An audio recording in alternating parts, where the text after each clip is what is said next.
Hey, this afternoon from Great American Ballpark in Cincinnati, Ohio, it's the finale of a 4-game series and really the finale of the season series between these two rivals, the Pittsburgh Pirates and the Cincinnati Reds. Greg Brown along with Kevin Young, he did his part last night. He's 1-0, and the Pirates snapped their losing streak. They win 4-1 last night over the Cincinnati Reds. They're even at 500. Greg Brown, Kevin Young, and Hannah Mears will be along as well. So we bring you in from the bullpen. And speaking of the bullpen, Kevin, the Pirates bullpen did a great job last night. They really did. I mean, dominance out of that bullpen, and you'd really like to see these guys get after, and they did. They just took crap. Ashcraft went out and did his thing. Karmajinsky came in doing the same thing, just attacking the strike zone. The Pirates stayed ahead in the count all evening. They just dominated. You see the numbers right there from that bullpen. 4 innings pitched for him, not giving up an earned run, only 1 hit, and then 5 strikeouts to go with that. And that's the kind of dominance you needed to get back on track, and they definitely did that. And by the way, they'll have their big addition. Camilo Doval, who was traded over from the Yankees, is here and available in the bullpen today for the Pittsburgh Pirates. On the mound to start the game for the Pittsburgh Pirates, it's going to be Mitch Keller, and he's going up against Chase Burns, who's as good as any pitcher in baseball. Yeah, it should be a really good matchup. Both pitchers coming off really 2 good starts, their last starts. You can see the numbers of what they've been able to do, but Chase Burns obviously is one of those guys, been one of the best pitchers in the National League all season long. Mitch Keller coming off a really good start, looking to piggyback that start and have a Groundhog Day, if you will. And both guys are going to really have their work cut out for them. You have a couple of offenses that really want to get after it. Chase Burns definitely has this offense for the Pirates chomping at the bit.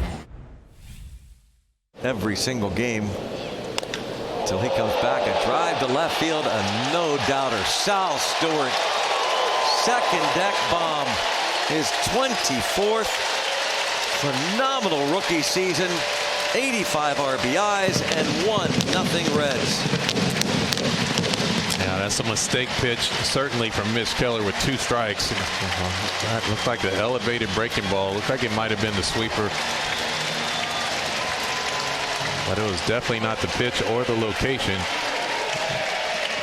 And Sal Stewart has been able to do this all season long. Take advantage of elevated off-speed pitches, and he can put a jolt in the ball. You heard it off the bat, and he knew it off the bat. And the Cincinnati Reds have an early lead, like the Cincinnati Reds do. And here to center field. Justinson Garcia, it's over his head, kind of misplays it. And they'll wave home Blade. And he scores. 2-0.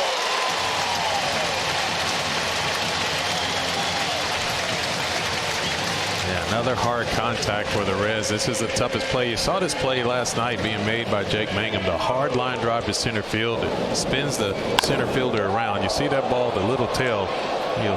Stinson turns around and tries to get back on it, but obviously the youngster trying to figure out exactly which angle to play that ball, and it spun him around enough. And J.J. Bleday was able to score from first base on that. But that was definitely one of those balls that are misplayed by the center fielder. And with a runner in scoring position. And it's hit to right field, and it will be 3-0 if they wave him home. They will. And this is not good. Homer, single, double, single. And 5 batters in, it's 3-0. Yeah, and these are 3 of these 4 balls that are hit hard. And that one obviously a hard exit as well.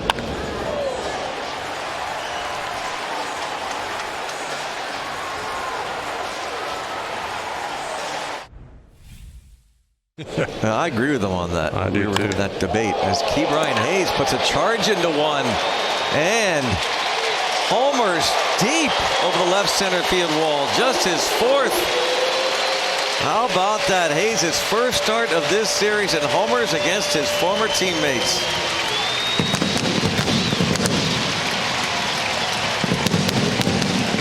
Yep, that was another hard contact. Ke'Bryan Hayes hitting that ball the deepest part of this ballpark and beyond. You see the location once again, though. 92 miles per hour, thigh high, good extension. That pitch is elevated. In this ballpark, you have to keep the ball down or above the strike zone.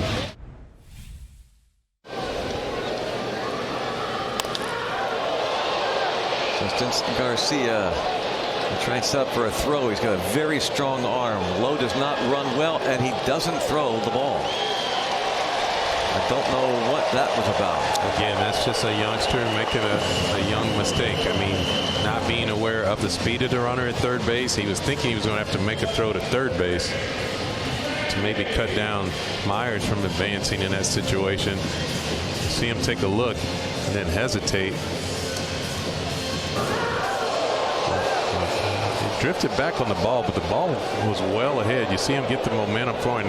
He definitely had a shot. Oh, I don't know that even. Yeah, if he throws to the plate, I don't know that Lowe even tries. Well, if he throws to the plate and he does, he's out. You know, you're right. It's Elly De La Cruz and a base hit. This will bring home both runs. And it is 7-0 Cincinnati.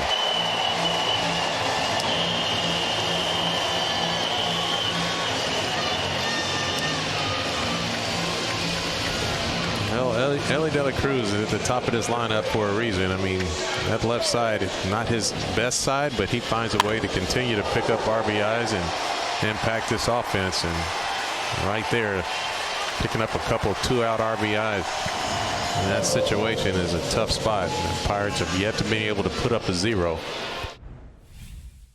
Winning. We're saying that. Oh, first pitch hits Mangum at 100.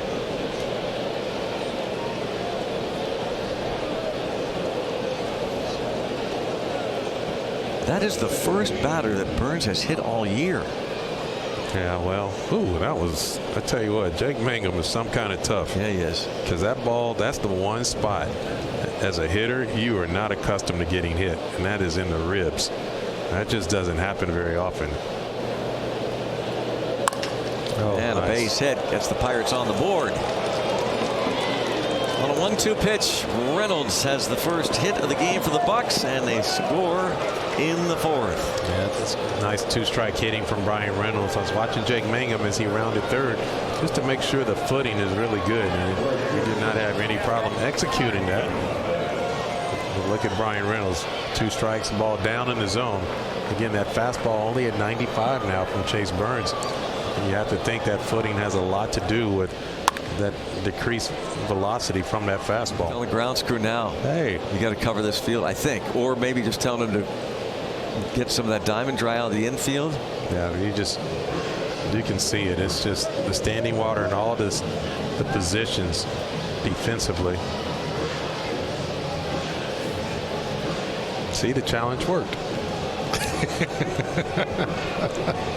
Just wanted a little delay. Yeah, just sometimes a little delay is all you need.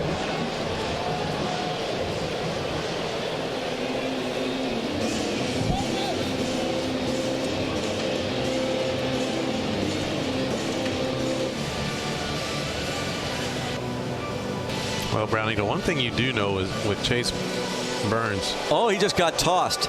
I just going to say, I think Don Kelly is really lobbying to stop this game, and Dan Bellino didn't want to hear it. And when was the last time you see a manager get tossed during essentially a rain delay? And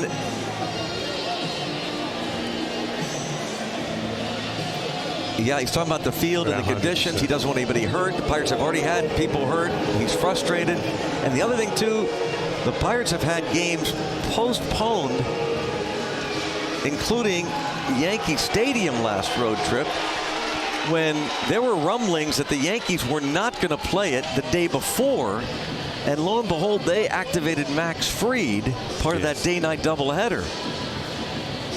Yes. So Donnie Kelly, that was the most upset I've seen him ever on a field specifically for that. And he's fighting for those players. Yeah, Spencer Horwitz just coming back off a rehab assignment. First day back. Those are the concerns you have for a team that's trying to compete this month of August to get back into this wild card race. And that's exactly what Donnie Kelly's fighting for.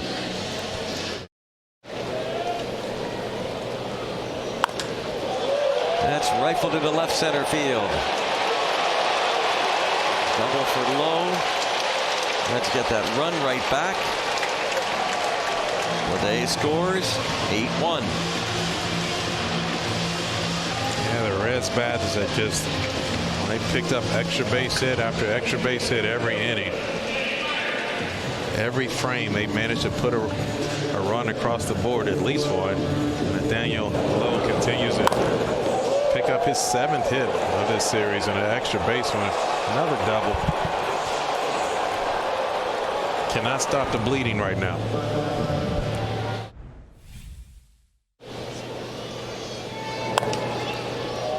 Trying to poke it into center field, and he will. Triolo will pick up an RBI. 9-2.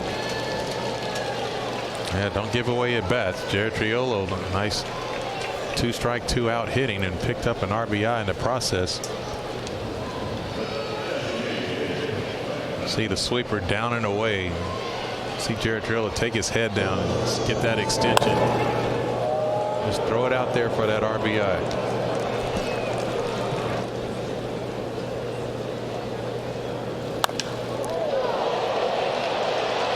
To right field. Tyler Stevenson hits an opposite field home run on a 3-1 pitch. His 9th. So the ball gives up a fly ball to Blade, but Stevenson homers off of him. Yeah, that might be his last home run in a Reds uniform. And you see the location of the pitch. 3-1 count. Just a late swing, though. When you're throwing 98 miles per hour, you're delivering all the velocity needed. Just get the ball up in the air. And it's a late swing. The ball beat him to the spot and absolutely just caught the right barrel.